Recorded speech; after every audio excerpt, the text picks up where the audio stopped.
لوگوں کے دلوں کے اندر حضور مسرت ڈالتے. بخشی آ گئے، بخشی جنہوں نے حضرت امیر حمزہ کو شہید کیا تھا. کتنا غم دیا نبی پاک کو، کتنے آنسو بہائے رسول کریم نے. اور جناب بخشی نے پیغام بھیجا کہ میں نے اتنے عظیم آدمی کو شہید کیا ہے، میری بھی توبہ قبول ہو جائے گی. میں سچے دل سے آ جاؤں تو قبول کر لیا جاؤں گا. یہ میرے محبوب کا انداز ہے بشارت دینے کا. رسول کریم علیہ السلام فرمانے لگے تو آ، رب و رسول کا وعدہ ہے تیری توبہ بھی قبول کی جائے گی. دو لوگ بیٹھے تھے نا حرم مکہ میں. ایک صاحب کہہ رہے تھے کہ میرے اوپر بدر میں جو قتل ہو گئے کفار، ان کا ذکر چل رہا تھا، تو دونوں گفتگو کر رہے تھے بدر میں ہمارے اتنے لوگ مسلمانوں نے مار دیے. تو ایک ان میں کہنے لگے کہ اگر میرے اوپر قرض نہ ہوتا اور میرے چھوٹے چھوٹے بچے نہ ہوتے تو میں تو تلوار لے کے جاتا اور مدینہ شریف جا کے معاذ اللہ بدلہ لے آتا. دوسرا کہنے لگا میں دیتا ہوں نا تیرے بچوں کا خرچہ بھی، اور میں تیرا قرضہ بھی اتارتا ہوں، تو جا. اس نے کہا پکی بات ہے؟ کہا ہاں، قرضہ بھی میں اتار دوں گا، تیرے بچوں کا خرچ بھی اٹھاؤں گا، تو جا. اس نے خنجر تیار کیا، تلوار تیار کی، گھوڑے پہ بیٹھا، گلے میں وہ تلوار اس نے اپنے ڈالی اور مدینہ شریف آ گیا. اتفاق کی بات یہ کہ ملاقات حضرت عمر سے ہوئی. جناب عمر کہنے لگے مجھے تیری نیت ٹھیک نہیں لگتی. پکڑا کدھر آئے ہو؟ کہنے لگا میں تو بدر کے قیدیوں کے بارے میں بات کرنے ہیں. فرمایا تلوار لے کے چل تجھے حضور کے پاس لے کے جاتا ہوں. نبی کریم کی بارگاہ میں لے گئے تو حضور فرمانے لگے کیسے آئے ہو، کیسے آنا ہوا؟ کہنے لگے جی میں تو بدر کے جو قیدی آپ کے پاس ہیں ان کی بات کرنے آیا تھا. تو حضور فرمانے لگے چل پھر باقی کی میں سناؤں. خیال آیا مسلمان نیک و بد پہچان جاتے ہیں، محمد آدمی کے دل کی باتیں جان جاتے ہیں صلی اللہ تعالی علیہ وسلم. فرمایا میں سناؤں؟ حضور کیا؟ فرمایا تم اور فلاں بن فلاں وہاں بیٹھے ہوئے تھے نا حرم مکہ میں فلاں پہاڑ کے ساتھ ٹیک لگا کے، اور تم نے یہ کہا تھا نا کہ قرضہ نہ ہوتا، بچے چھوٹے نہ ہوتے تو بدر کے مقتولین کا میں بدلہ لیتا. یہ سارا کچھ طے کر کے پھر آئے ہو تلوار لے کے، اور یہاں کہتے ہو میں قیدیوں کے بارے میں بات کرنے آیا تھا.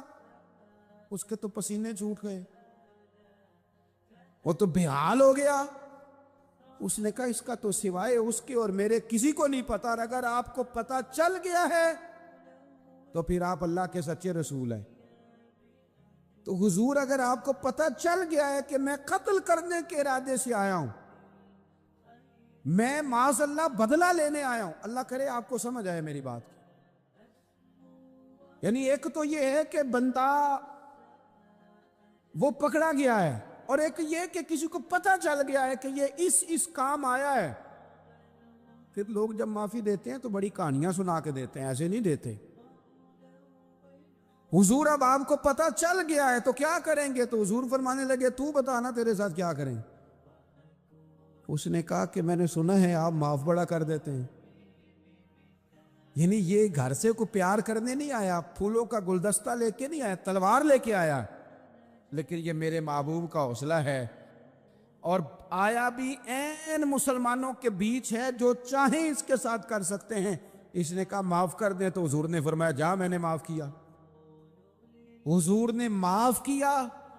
وہ کہتا حضور معاف کر رہے تھے اور رب میرے دل میں ایمان کو تازگی عطا فرما رہا تھا. حضور نے معاف کیا اور میں نے کلمہ پڑھنا شروع کر دیا. معافی دیں، جب کوئی معافی کا مطالبہ کرے تو اسے معافی. سب سے مشکل کام ہوتا ہے لمبی لسٹ والے دشمن کو معاف کرنا. لسٹ جس کی لمبی ہو نا غلطیوں کی، ایک آدھ غلطی تو معافی ہو جاتی ہے. کچھ لوگوں کی لسٹ بھی بڑے کچھ عادی مجرم بھی ہوتے ہیں، لسٹ لمبی ہوتی ہے، ان کو معافی دینا بھی تھوڑا سا مشکل ہوتا ہے. لیکن کمال بھی یہ ہے کہ جس کی لسٹ لمبی ہو اسے یک جنبش قلم بندہ معاف کر دے. کو چھٹی ہو گئی، جا تجھے معاف کیا. اور یہ ہمیں کیوں کرنا چاہیے کہ میرا رب بھی ایسے کرتا ہے، میرا رب بھی ایسے وہ گنواتا تو نہیں نا. یہ بھی کیا، یہ بھی کیا، یہ بھی کیا۔ حضور فرماتے ہیں، ذرا سننا حدیث، حضور فرماتے ہیں کچھ لوگوں پہ اللہ کرم کی چادر ڈال کے نا قیامت والے دن، یہاں بھی اس نے پردہ رکھا تھا تو وہاں بھی کرم کی چادر ان پہ ڈلے گی، تو اللہ فرمائے گا یہ گناہ کیے تو چھوٹے چھوٹے گناہ اس کے گنوائے جائیں گے، یہ اب وہ ڈرے گا، چونکہ پتہ تے سارا ہے نا سردار نو کیتی آندا، اب وہ ڈرے گا، چھوٹے چھوٹے گناہ اس کے گنو، تو اس کا خیال ہے بڑے بڑے بھی نہ سامنے آ جائے، چھوٹی چھوٹی غلطیاں اس کی گنوائی جا رہی ہیں، جو ڈر رہا ہے، کانپ رہا ہے۔ قربان جائیں نبی پاک کے لفظوں، کچھ گلاں اجیاں نے قرآن پاک اجیاں نے، یہ نا میری دادی کہا کرتی تھی، میری اماں کہا کرتی تھی، اے کچھ کام اجائے نے، کچھ گلاں اجیاں نے جو تے دل کردہ صفحہ بند ہو جانا ہے تے معافی ہو جانی، یعنی ختم ہے یہ بات، اس سے آگے کسی نے سوال پوچھنا ہی نہیں۔ چھوٹے چھوٹے گناہوں کا اللہ تذکرہ فرمائے، یہ کیا یہ کیا یہ کیا، یا اللہ ہو گیا، اب بندہ ڈر رہا ہے کہ بڑے بڑے بھی سامنے آ جائیں گے، لیکن چھوٹے گناہوں پہ ہی فل سٹاپ لگا کے نا، تو رب فرمائے گا یہ جو تیرے گناہ ہیں نا اس کے بدلے تجھے نیکیاں دی جا رہی ہیں، تو نے سچی توبہ کی تھی تو ان گناہوں کو بدل کے نیکیاں بنایا جا رہی ہے۔ پہلے ڈر رہا تھا، حضور فرماتے ہیں، اب فٹافٹ بول پڑا، کہنے لگا یا اللہ میں نے تو بڑے بڑے بھی کیے ہیں، یعنی اگر چھوٹوں کی نیکیاں بن گئی ہے تو وہ پاپ کدھر ہیں، بڑے بڑے وہ میرے کدھر ہیں۔ کریم یہ بات کر رہے ہیں اور صحابہ رو رہے ہیں، میں نے تو بڑے بڑے بھی کیے ہیں، بڑے بڑے کدھر ہیں۔ اللہ تعالیٰ بندوں کو معاف فرماتا ہے، رب اپنے بندوں کو وہ معاف کرتا ہے۔ اگر اللہ معاف نہ کرے تو جتنے جرم ہمارے رب کو ہمارا پتہ ہے، بتاؤ سویرے روٹی ملے، سانس ملے، شعور قائم رہے، جب مالک اتنا معاف کرتا ہے تو ہم اس کے بندوں کو کیوں نہیں معاف کرتے؟ کر دے معاف۔ پکے لوگ کھڑے تھے، پکے دشمن کھڑے تھے فتح مکہ کے دن حضور کے سامنے، اور کچھ لوگ ایسے ہوتے ہیں جن سے امید نہیں ہوتی، اپنے ہوتے ہیں کہ یہ والا جملہ، اور بندہ کہتا ہے یار تجھے تو نہیں نہ کہنا چاہیے تھا، کوئی اور کہتا مجھے، کہتے ہیں، یہ نہ سمجھیں کہ لوگ کہتے نہیں، کہنے والے، یہ بات ہی آپ چھوڑ دیں کہ کوئی آپ کو کچھ کہے گا نہیں، یہ چھوڑ دیں۔ مخلوق تو اس طرح کی بات ڈھونڈ کے لاتی ہے کہ انسان پریشان ہو جاتا ہے کہ یار میں یہ کر سکتا تھا، میں نے کیا نہیں، اور جو میں نے کیا نہیں وہ تو نے میرے کھاتے ڈال دیا ہے۔ ایسے لوگ سامنے کھڑے ہو گئے فتح مکہ کے دن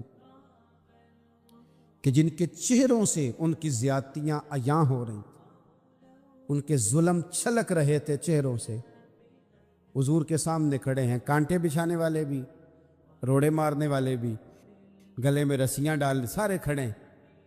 حضور نے فرمایا بتاؤ تمہارے ساتھ کیا سلوک کروں؟ انہوں نے کہا آپ کریم ہیں، تو حضور نے پتہ کیا کہا؟ قرآن پاک میں ایک سورہ یوسف ہے، کچھ لوگوں کو لفظ قصہ بھی بڑا برا لگتا ہے، تو اللہ فرماتے ہیں نحن نقص علیک احسن القصص، محبوب ہم آپ کو ایک سونا قصہ سنانے لگے ہیں۔ اس کو اللہ نے قصہ کہا، سونا قصہ، سورہ یوسف کو۔ تو سورہ یوسف کیا ہے بھلا؟ ذرا انداز دیکھیے سورہ یوسف کا۔ پہلے حضرت یوسف لاڈلے ہیں باپ کے، لاڈلے، پھر اسی جناب یوسف کے منہ پہ تماچے ہیں، پھر وہی جناب یوسف کنویں میں ہیں، پھر کنویں سے بچ گئے، کنویں میں گرا بھی بندہ کبھی بچتا ہے، بچ گئے، اللہ کی شان ہو تو بچ جاتا ہے، بچ گئے، فرماتے ہیں میں نے سمجھا بچ گیا ہوں، جب بچ گیا تو بڑی تکلیف ہوئی، بھائیوں نے کہا ہمارا غلام ہے، ہم نے بیچنا ہے، سگے بھائیوں نے بیچا، جو باپ کی طرف سے سگے تھے بیچا۔ فرماتے ہیں میں بکا، اب بڑا پریشان تھا کہ یار کبھی آپ غور کریں نا کسی کا ریٹ لگ جائے۔ فرماتے ہیں اب بڑا پریشان تھا، اور جب میں مصر میں گیا تو میں کونے میں کھڑا ہوں اور لوگ مجھے خرید رہے ہیں۔ محبت میں یہ قصہ سنانا تو آسان ہے کہ بی بی اٹی لے کے آ گئی تھی، پر جو بیکرا ہے اس کا بھی تو حال دیکھو نا کیا ہے، اس کے ریٹ لگ رہا ہے۔ یہ بھی تو بڑی. اور جناب یوسف کہتے ہیں پھر عزیز مصر نے خرید لیا تو بادشاہ کے گھر گیا تو کچھ سکھ کا سانس آیا. یہ حضرت یوسف ہیں، یہ لاڈلے ہیں. فرماتے ہیں سکھ کا سانس لیا ہی تھا کہ جناب زلیخا نے الزام لگایا، اور وہ غلطی معاذ اللہ جس کا تصور بھی نہیں، اس کی پاداش میں سالوں جیل کاٹا. لیکن خدا کی حکمت ہے نا، اللہ کا کرم ہے نا، جس ملک کے وہ قیدی تھے رب نے اسی ملک کا حکمران بھی بنا دیا. یہ اللہ کی حکمت ہے نا، تقاضے ہیں نا. صبح کے تخت نشین شام کے مجرم ٹھہرے، ہم نے پل بھر میں نصیبوں کو بدلتے دیکھا. وہ جو چاہے جب چاہے کر دے. تو جب وہی بھائی مجبور ہو کر سوالی بن کر سامنے آئے ہیں، پتہ کیا ہوتا ہے، بندہ معاف کر دیتا ہے. بہت سارے لوگ معاف کرتے ہیں پر کہانیاں سنا کے، پتہ جے نا ادو کی آکھیا ساجے، پتہ جے نا ادو کی کیتا ساجے، پھر پتہ جے نا تسی ایوی آندے سو. یہ ساری کہانیاں سنا کے. لیکن حضرت یوسف کے سامنے کھڑے ہو گئے. جناب یوسف نے بات چھیڑی کوئی نہیں، فرمایا تم سے بات ہی کوئی کرنی، جاؤ تمہیں سارا کچھ معاف کیا. اب جب یہ لوگ مکے والے حضور کے سامنے کھڑے، اس طرح معافی دینی چاہیے. یہ جب سامنے کھڑے ہوئے تو حضور نے فرمایا پتہ ہے تمہارے ساتھ کیا سلوک کرنے والا ہوں؟ کہا حضور نہیں. فرمایا وہی جو جناب یوسف نے بھائیوں کے ساتھ کیا تھا. پچھلا صفحہ پلٹنا ہی کوئی نہیں، جاؤ تمہیں معاف کیا، جاؤ تمہیں معاف کیا، جاؤ تمہیں معاف کیا. اور صرف معاف نہیں کیا، ساتھ عزت بھی دی. سب سے زیادہ مقابلے تو حضرت ابو سفیان نے کیے تھے نا، آخر تک وہ آئے تھے. آج وہ کلمہ پڑھ رہے ہیں، سردار ہیں، کلمہ پڑھ رہے ہیں. تو نبی پاک نے صرف معافی نہیں دی، عزت بھی دی. فرمایا جناب ابو سفیان چونکہ اب مسلمان ہو گئے ہیں، میں سب کو معاف کرتا ہوں. جو اپنا اندر سے دروازہ بند کر لے اسے بھی معاف کرتا ہوں، اور جو ابو سفیان کی حویلی میں آ جائے اسے بھی معاف کر دوں گا. تو ابو سفیان وہ کہتے ہیں میں حیران ہی ہو گیا کہ اتنی بڑی بات، معافی بھی دی اور ساتھ عزت بھی دی. تو آج جو سبق آپ کی خدمت میں نے عرض کیا ہے، اس کو آپ امید ہے یاد رکھیں گے. ایک تو یہ کہ معافی مانگ لیں. اگر کسی جگہ ہمارا معافی مانگنا اگر ہم سمجھتے ہیں، ہمارا دل ضمیر گواہی دیتا ہے کہ مجھے معافی مانگنی چاہیے، تو معافی مانگیں. اور دوسرا پھر معافی دیں بھی، اور معافی دیں، سیاسی صلح نہ کریں. معافی دیں تو پھر واقعی دیں، دل سے دیں. اسلامی تعلیمات کے اندر دو قسم کے حقوق اللہ تعالیٰ نے انسان کے ذمے لگائے ہیں. ایک حقوق اللہ ہیں اور ایک حقوق العباد ہیں. حقوق اللہ بھی بڑی ضروری ہیں. بعض لوگ حقوق العباد کی بات کرتے کرتے حقوق اللہ کا معاملہ انتہائی سادہ کر دیتے ہیں. وہ بھی بڑے ضروری ہیں. یعنی کیوں بندہ فارغ بیٹھا ہے اور بیٹھے بیٹھے اس نے بلا وجہ کیوں نماز چھوڑ دی؟ اسے کوئی مصروفیت نہیں تھی، کیوں اس نے نماز کا ترک کیا؟ ڈھیر سارے جوانوں کو میں دیکھتا ہوں کوئی خاص کام نہیں ہے، لیکن اس کے باوجود وہ جماعت کے ساتھ نماز ادا نہیں کرتے. تو عرض کرنے کا مقصد یہ ہے کہ کیوں نہیں جماعت کے ساتھ نماز پڑھی جا رہی؟ قرآن مجید نے کہا کہ وَرْكَعُوا مَعَ الرَّاكِعِينَ، رکوع کرنے والوں کے ساتھ کرو. بلا وجہ لوگ زکوٰۃ کے معاملے میں حیل و حجت سے کیوں کام لیتے ہیں؟ جب زکوٰۃ ضروری ہے تو اسے ادا کرنا چاہیے. اسی طرح بہت سارے لوگ ہیں جو مالی وسعت کے باوجود حج کے لیے حاضری نہیں دیتے، تو انہیں جانا چاہیے. حقوق اللہ کا جو معاملہ ہے اس میں بھی کوئی کمزوری دکھانے کی، مثلا میں کہتا ہوں کہ مجبوری کیا تھی؟ سحری کے لیے رمضان شریف میں جن لوگوں کو اٹھنا ہوتا ہے وہ اٹھتے ہیں کہ نہیں اٹھتے؟ تو اسی طرح روٹین میں بھی اگر ہم نماز کی طرف توجہ کریں، ایک بڑا طبقہ ہے جو نماز کی طرف توجہ نہیں کرتا. حقوق اللہ کا معاملہ میں دیکھتا ہوں کہ ہم ٹائم نکال کے دوستوں کے پاس جاتے ہیں، وقت نکال کے اپنے ماں باپ کو، اپنے احباب کو، رشتہ داروں کو ٹائم دیتے ہیں. کیوں ٹائم نہیں نکلتا نفل پڑھنے کے لیے؟ ہمیں اپنی ضرورت کی چیزیں سیکھنی پڑتی ہیں، تو کیوں ٹائم نہیں ہمارے پاس تلاوت کلام پاک کے لیے؟ اللہ تبارک و تعالیٰ کی بارگاہ کی حاضری کا ذوق بنائیں۔ دوسرا معاملہ ہوتا ہے حقوق العباد کا۔ یہ شریعت اسلامیہ میں انتہائی نازک مسئلہ ہے۔ انسان معاشرتی طور پر بہت سارے لوگوں سے وقت گزارتا ہے، اٹھتا بیٹھتا ہے۔ کچھ لوگ ایسے ہوتے ہیں جن کے حقوق اس کے ذمہ زیادہ ہوتے ہیں، کچھ کے کم ہوتے ہیں۔ جیسے ماں باپ کے حقوق زیادہ ہیں نسبتاً، چچا کے ماموں کے حقوق اس سے کم ہیں نسبتاً، اساتذہ کے مشائخ کے حقوق اس درجے کے نہیں جس درجے کے ماں باپ کے حقوق ہیں۔ ہمارے ہاں بہن بھائیوں کے حقوق نسبتاً زیادہ ہوتے ہیں، دوست احباب کے حقوق اس سے کم ہوتے ہیں، لیکن بہرحال ایک دوسرے کا حق ہمارے ذمے آتا ہے۔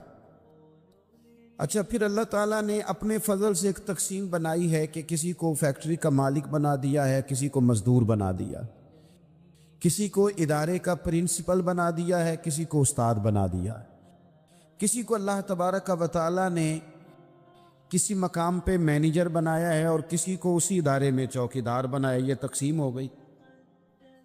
اب اس میں نزاکت پیدا ہو جاتی ہے کہ جو مالک ہے اس نے زیادہ خیال رکھنا ہے مزدور کا، اپنے ورکر کا، اپنے ملازم کا، چوکیدار کا، اس نے زیادہ خیال رکھنا ہے۔ ہوتا یہ ہے کہ ہم جتنے زیادہ بڑے ہوتے جاتے ہیں اتنے زیادہ آرام پسند ہوتے جاتے ہیں۔ ہمارا یہ خیال ہوتا ہے کہ حق تو صرف ملازم کا ہے کہ وہ ہمارا خیال رکھے، حق تو صرف مرید کا ہے وہ پیر صاحب کے لیے ہر طرح کا ادب بجا لائے، حق تو صرف شاگرد کا ہے۔ حالانکہ جو آدمی جتنا بڑا جاتا ہے اس کی نظر اتنی زیادہ وسیع ہونی چاہیے اور اس کو زیادہ نزاکت کے ساتھ چیزوں کو سمجھنا چاہیے۔ اگر آپ کا دعویٰ ہے کہ مجھے اللہ نے بڑائی دی ہے اور میں کچھ لوگوں پر اللہ نے مجھے حاکم بنایا ہے، تو پھر زیادہ انسان کے دل میں، ذہن میں وسعت ہونی چاہیے اور زیادہ باریکی۔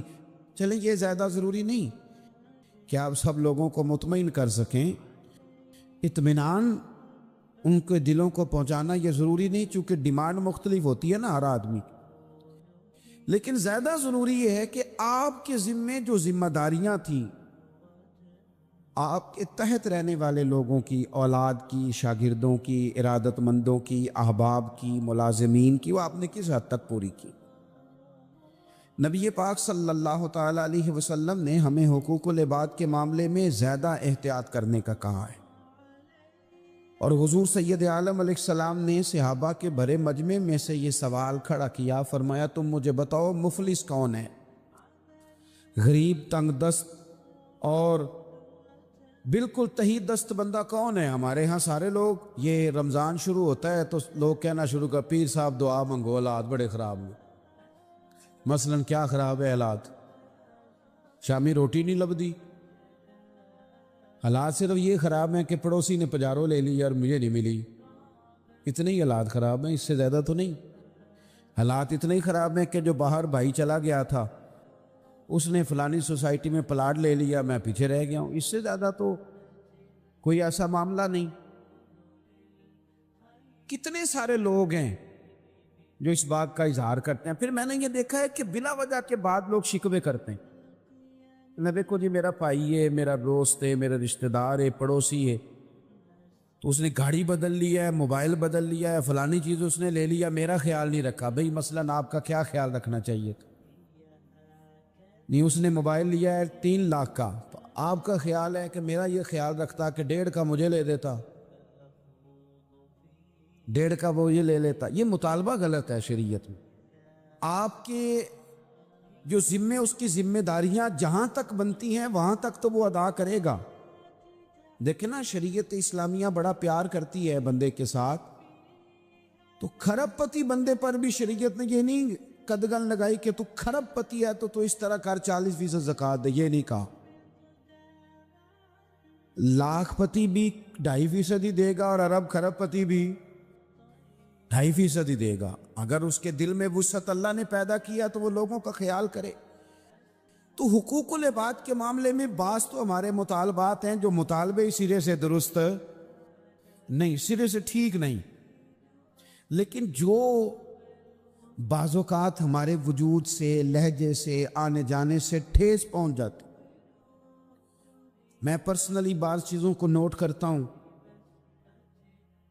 اور مجھے ان کا بڑا خیال رہتا ہے. میں محسوس کرتا ہوں کہ نہ چاہتے ہوئے بھی ہمارے رویے سے بعض لوگوں کو تکلیف ہوتی ہے، نہ چاہتے ہوئے. تو حقوق العباد کے مسئلے میں ہم زیادہ کمزور ہو جاتے ہیں. آج یہ سوچنا ہے کہ وہ جو میری ذمہ داریاں ہیں، جو شریعت نے، دین نے، اسلام نے، اور کچھ میں نے خود کہیں شاگرد بن کر، کہیں ارادت مند بن کر، کسی جماعت کا ممبر بن کر، کسی مسجد کی ذمہ داری لے کر، کسی ویلفیئر کام کی ذمہ داری لے کر، کسی غریب کی ذمہ داری لے کر، کسی مزدور کی ذمہ داری لے کر، جو میں نے اپنے اوپر خود چیزیں ضروری قرار دے لی ہیں، میں ان میں کہاں تک کامیاب ہو سکا ہوں.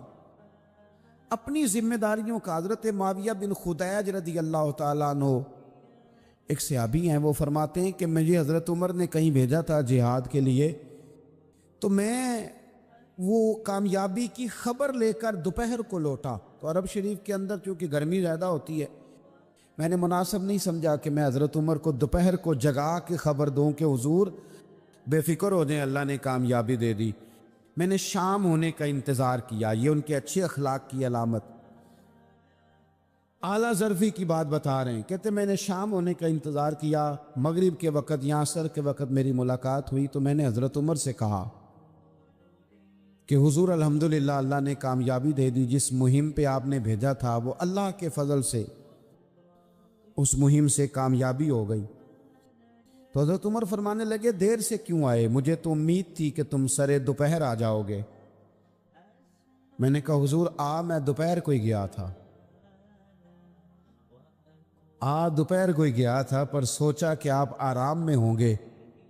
کیا جواب ہے، اور کیا اس جواب کے اندر بہت سارے لوگوں کی ترجمانی ہے. حضرت عمر فرمانے لگے آرام کرتا تھا میں، پر وہ دور گزر گیا. اب تم دوپہر کی بات کرتے ہو، اب تو رات کو بھی کم ملتا ہے. وہ تھا ایک دور. اب جب اپنے ذمے خود ذمہ داریاں زیادہ لے لی، اب کیا پتا کہ کوئی کہاں سے چل پڑا ہے تجھے ملنے کو. وہ دور گزر گیا جب تو سوتا تھا، من چاہی زندگی بتاتا تھا. اب تو نے خود یہ فیصلہ کیا ہے.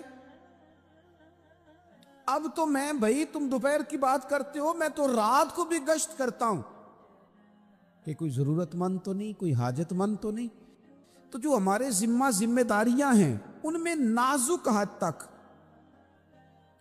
امام بہقی روایت لائے ہیں.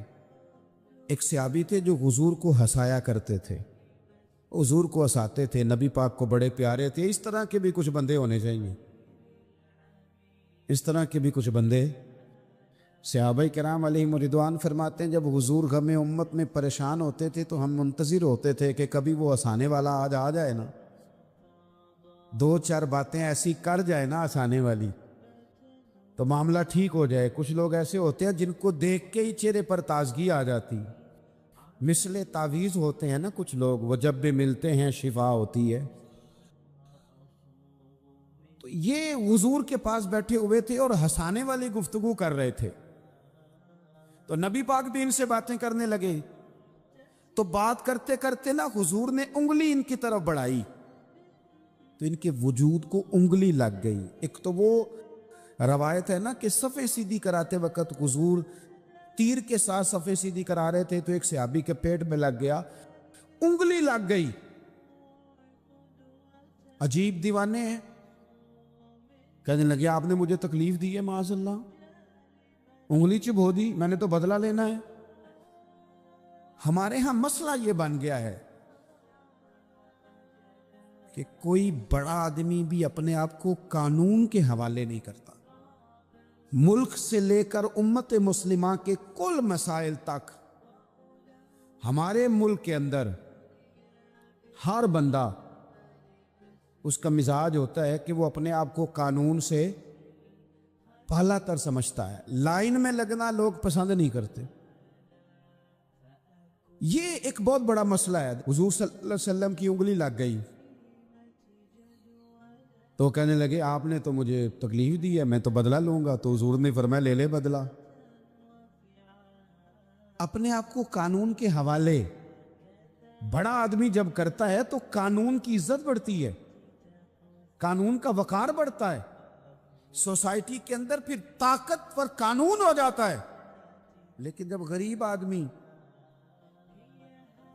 آدمی کے لیے قانون اور ہو اور امیر کے لیے قانون اور ہو، تو اصل معاملہ تو قانون کی بالادستی کا ہے، آئین کی پاسداری کا ہے، اصولوں پہ کھڑے ہونے کا ہے۔ تو نبی پاک صلی اللہ تعالی علیہ وسلم سے کہا کہ میں، حضور نے فرمایا لے لو بدلہ، یہ حقوق العباد کی نزاکت عرض کر رہا ہوں، لے لو بدلہ۔ انہوں نے کہا جی پیٹ سے کپڑا ہٹائیے، تو حضور نے پیٹ سے کپڑا ہٹا دیا۔ تو بڑے دیوانے آدمی تھے، انہوں نے امت کو بتانا تھا کہ کچھ اس طرح کے رنگ بھی ہوتے ہیں محبت کرنے کے لیے، الٹی ہی چال چلتے ہیں دیوان گانے عشق، آنکھوں کو بات کرتے ہیں دیدار کے لیے۔ اس طرح بھی کبھی کبھی ہوتا ہے۔ کپڑا حضور نے ہٹایا تو انہوں نے نبی پاک کے جسم دور کو چومنا شروع کر، کہنے لگے دن بڑے ہو گئے تھے، موقع نہیں کو بن رہا تھا، تو چلو یہ ایک موقع ملا ہے، حضور آپ کو کسی کے ساتھ زیادتی کر سکتے ہیں، یہ تو میں تو موقع تلاش کر رہا تھا۔ اور میرے بھائی نماز کا بھی موقع تلاش کرتے تھے صحابہ، جہاد کا بھی موقع ڈھونڈتے تھے، پر محبوب سے محبت کا بھی موقع ڈھونڈتے تھے۔ اور آخری بات یہ کہ جس طرح ہم نے لوگوں سے معافی لینی ہے اور معافی دینی ہے، اسی طرح جہاں ہم سے شرعی قباحتیں ہوئی ہیں، اخلاقی کمزوریاں ہوئی ہیں، ایک بات تو اچھی طرح سمجھ لیں کہ نفل پڑھنے سے حقوق العباد نہیں معاف ہوتے، وہ بندے سے معافی مانگنے سے ہی ہوتے۔ ساری رات کو بندہ تسبیح پڑھے اور کہے کہ میں نے اماں کی نافرمانی کیا تو معافی ہو جائے گی، نہیں، وہ اماں ہی معاف کرے گی تو معافی ہوگی، وہ ابا ہی معاف کرے گا تو پھر ہی معافی ہوگی۔